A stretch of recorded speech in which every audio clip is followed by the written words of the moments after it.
Meron ka bang sakit na dinaramdam na matagal nang hindi gumagaling? Tara, tutulungan kitang manalangin.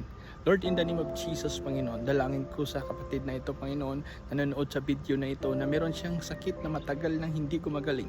At kahit doktor, Panginoon, nahihirapan or walang lunas na gamot. But Lord, naniwala ako sa pangalan mo, Jesus, na walang uri na sakit na hindi mo kaya pagalingin.